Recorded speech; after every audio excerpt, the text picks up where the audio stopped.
Ronda Rousey resmi pindah haluan ke AEW. Gunther nggak punya pertandingan di WrestleMania tahun ini. WWE ketagihan rekrut bintang top dari Jepang. Dan rekapan ulasan NXT minggu ini. Selamat datang di Extra News, di mana kita akan bahas berita dan rumor terkini tentang WWE. Ronda Rousey resmi pindah haluan ke AEW. Kemarin Ronda Rousey benar-benar bikin kejutan pas muncul di AEW Revolution. Dia datang buat bantuin temannya Marina Shafir yang lagi ribet lawan Toni Storm. Sontak aja semua orang kaget, termasuk legenda WWE Booker T. Dia sampai ngebahas ini di podcast Hall of Fame-nya. Dia tetap puji kontribusi Ronda buat cewek-cewek di UFC, tapi dia juga bilang, ya lihat aja, Toni kan pasti lagi berusaha banget narik perhatian penonton pakai cara apapun. Booker ngerasa agennya Ronda yang ngehubungin Tony Khan duluan, dan si bos AEW itu pasti langsung iyain tanpa mikir dua kali. Jujur ya, aku nggak benci dia kok, tambah Booker, nyinggung soal keluarnya Ronda dari WWE yang agak kontroversial dulu.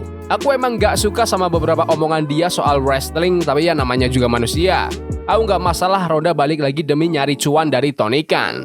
Booker juga bilang kalau Ronda itu bukan influencer sosmed atau aktor yang lagi laku banget. Jadi pilihan dia buat nyari duit emang lagi terbatas. Lagi pula semua orang butuh bayar tagihan kan.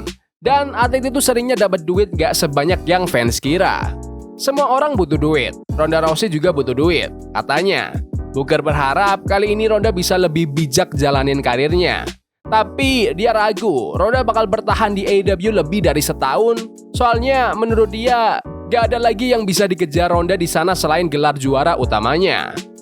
Oh ya, selain di AEW, Ronda kabarnya mau balik ke MMA juga lawan Gina Carano tanggal 16 Mei 2026 nanti. Wah, bakal dapat bayaran gede banget tuh pasti. Menurut kalian, gimana sih pendapat kalian tentang Ronda Rousey yang pindah haluan ke AEW? Komen di bawah. Gunther gak punya pertandingan di WrestleMania tahun ini. Bayangin deh, Gunther udah pensiunin Bill Goldberg, John Cena, sampai AJ Styles cuma dalam waktu 6 bulan. Harusnya sih dia dapat panggung gede banget di WrestleMania 42 nanti kan. Tapi anehnya, sampai tinggal beberapa minggu lagi menuju Showcase of the Immortals, belum ada rencana jelas buat mantan World Heavyweight Champion ini. Dia bahkan gak nongol di Raw sejak ngalahin Dragon Lee 2 minggu lalu. Usut punya usut, absennya dia itu gara-gara rencana awal buat Gunther emang nyambung sama pertandingan lawan Dragon Lee itu.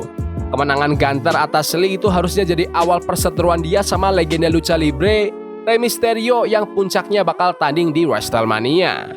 Masalahnya, pertandingan itu sekarang gak jelas nasibnya gara-gara Rey masih cedera rusuk yang dia dapat sebelum Royal Rumble kemarin. Efeknya ke Gunther apa masih buram. Rencana dia emang keganggu banget gara-gara cederanya Rey. Semuanya tergantung apakah Rey bakal dapat izin medis buat tanding atau enggak. Kalau enggak, ada kemungkinan besar Gunther malah absen total di WrestleMania 42. Kasian juga ya. Rey Mysterio yang sekarang umur 51 tahun emang lagi apes banget setahun terakhir. Tahun 2025 aja dia absen 7 bulan gara-gara cedera selangkangan sama gendang telinga pecah pas mau tanding di WrestleMania 41. Meskipun udah balik di bulan November, dia masih sering sakit-sakitan dan sempat absen lagi sebulan antara Desember sampai Januari. Entah itu gara-gara cedera rusuknya atau ada masalah kesehatan lain. Belum ada yang tahu pasti. Menurut kalian, siapa nih yang cocok lawan Gunther di WrestleMania? Komen di bawah. WWE ketagihan rekrut bintang top dari Jepang. WWE kayaknya lagi ketagihan rekrut bintang-bintang top dari Jepang nih. Setelah tahun lalu sukses narik Tala Tonga atau Hikuleo dan Jesse Mateo atau Jeff Cobb dari NJPW, sekarang ada nama baru lagi. Kabar burung bilang kalau Evil bakal segera tanda tangan kontrak dan kemungkinan bakal mulai di NXT. Tapi nggak cuma dia, Hiromu Takahashi juga kabarnya udah deket banget buat gabung sama WWE. Katanya sih Takahashi bakal mulai di developmental brand atau NXT, padahal dia udah jadi ikon di NJPW selama lebih dari 10 tahun dan ngerajai divisi junior heavyweight di sana. Sekarang di umur 36 tahun, dia pengen nyoba peruntungan di Amerika. Menariknya, Evil sama Hiromu Takahashi kabarnya nggak keberatan kalau harus mulai dari NXT dulu. Evil bahkan punya permintaan khusus nih ke WWE.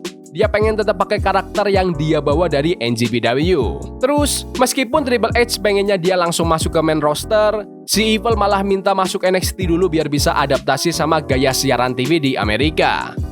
Menurut kalian, apakah Evil dan Hiromu Takahashi bisa sukses di WWE? Komen di bawah. Recap dan review episode NXT minggu ini tanggal 18 Maret 2026. NXT hari ini dibuka sama perebutan NXT Women's Championship. Jessie Jen harus mempertahankan gelarnya lawan Zarya dan Sol Ruka dalam triple threat match tanpa aturan. Dari awal start, tensinya langsung tinggi banget. Ketiganya gantian coba curi kemenangan lewat pin, tapi Sol Ruka berkali-kali ngerusak momen itu pakai aksi udaranya yang lincah banget. Pertarungan bahkan sampai pecah keluar ring. Pas balik ke ring, Sol sempat kasih German suplex sama spear, tapi Zarya ngebalas pakai discus clothesline yang keras banget. Jessie juga nggak mau kalah, dia hajar keduanya pakai neckbreaker sama cannonball. Di menit-menit akhir, Sol sebenarnya sukses ngeluarin Soul Snatcher ke Jessie, tapi tiba-tiba Zarya narik Sol keluar ring dan kasih F5. Karena Sol masih terkapar, Jessie langsung naruh tangannya di atas lawan buat dapet pin untuk memenangkan pertandingan. Di belakang panggung ada Ryan Sinclair sama Kendall Gray yang lagi ngobrolin pertandingan Raw nanti. Tiba-tiba Cherry Dempsey muncul bareng grup Birthright. Dia bilang kalau dia udah nemu keluarga baru yang lebih cocok sama dia. Setelah mereka pergi, Lola Vice datang buat semangatin Ryan, tapi dia juga terang-terangan bilang kalau dia lagi ngincar sabuk NXT Women's Championship. Mantan juara NXT, Ricky Sainz naik ke ring dan bilang ke penonton kalau fokus dia cuma satu, ambil balik gelarnya. Terus Ethan Page muncul, dia malah ngajakin Ricky buat bikin tag team. Sambil curhat juga kalau dia pengen banget pegang emas gelar juara juga. Tapi omongan mereka diputus sama sang juara, Joe Hendry. Joe langsung nyautin omongan mereka dan nyindir-nyindir kejadian belakangan ini. Adu mulut ini akhirnya berujung berantem beneran. Sainz sama Page sempat ngeroyok Joe, tapi Joe berhasil balas pakai pukulan sama bantingan. Terus, Tony D'Angelo tiba-tiba masuk ke ring, dia hajar ketiganya pakai spear sama spinebuster sampai semuanya tepar. Tony berdiri tegak sendirian di tengah ring pas segmen ini selesai. Di belakang panggung, Fit Finlay sama William Regal ketemu sama grup Birthright. Mereka kasih dukungan penuh dan nyemangatin anak-anak muda ini buat kejar sabuk NXT Tag Team. Setelah itu, Regal ngobrol sama interim GM Robert Stone. Regal bilang dia bakal kasih rekomendasi supaya Stone jadi GM tetap. Terus ada duel 6 orang antara The Vanity Project lawan Los Americanos. Awalnya Los Americanos yang pegang kendali, tapi pas jeda iklan, The Vanity Project mulai main licik pakai taktik isolasi dan gangguan-gangguan gak jelas. Pas akhir match, Los Americanos sempat bangkit pakai serangan kerja sama tim yang keren, tapi The Vanity Project ngebalas pakai kombinasi serangan yang diakhiri sama 450 splash. Plot twistnya, El Grande Americano pakai topeng isi besi buat kasih headbutt keras banget. Terus dilanjutin sama running headbutt untuk memenangkan pertandingan. Robert Stone konfirmasi kalau Elia Loveless sama Eli Knight bakal masuk ke turnamen tag team gara-gara Sean Legacy cedera. Terus Sol Ruka datang nemuin Stone, dia bilang mau manggil Zarya ke ring buat urusan yang belum kelar, dan Stone pun setuju. Vic Joseph jadi host buat segmen spesial penghargaan buat Booker T. Keluarga sama teman-teman Booker pada kumpul di ring. Ada video tribut juga yang isinya testimoni dari legenda-legenda WWE soal betapa besarnya pengaruh Booker T di dunia gulat. Pas Booker lagi asik pidato, tiba-tiba Keanu Carver ngerusak suasana. Dia nyerang orang-orang di pinggir ring. Jasper Troy langsung lari masuk buat nolongin dan akhirnya berhasil ngusir Carver keluar ring. Segmen ini ditutup dengan suasana haru sekaligus tegang di mana Booker T bareng Jasper Troy dapat aplaus dari penonton. Selanjutnya ada perebutan WWE Women's Speed Championship. Fallon Henley lawan Bryan Sinclair dengan batas waktu cuma 5 menit.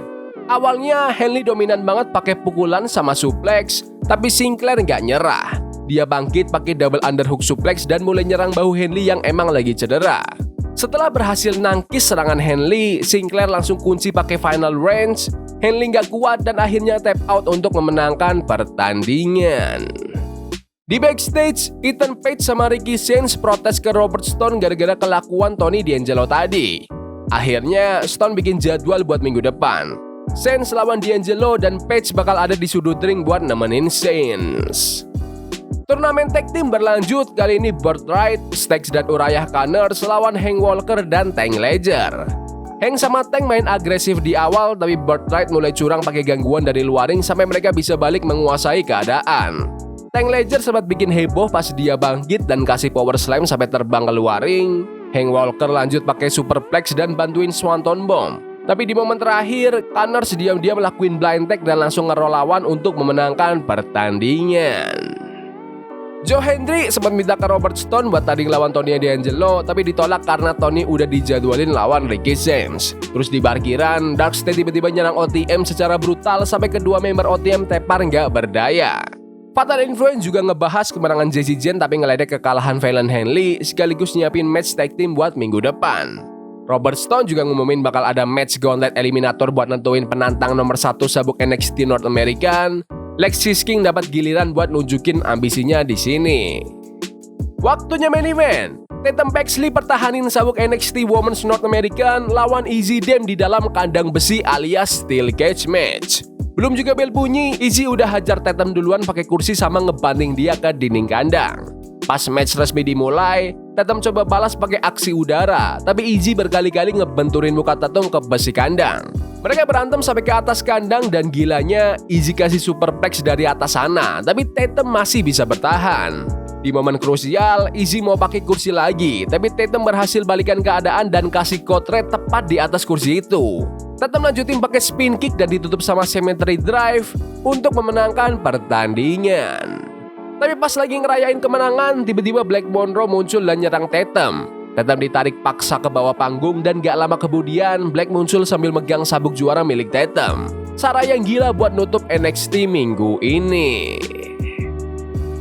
Jujur, episode NXT kali ini terasa lebih spesial dari biasanya. Meskipun bukan acara premium, suasananya kerasa megah karena mereka syuting di luar performance center.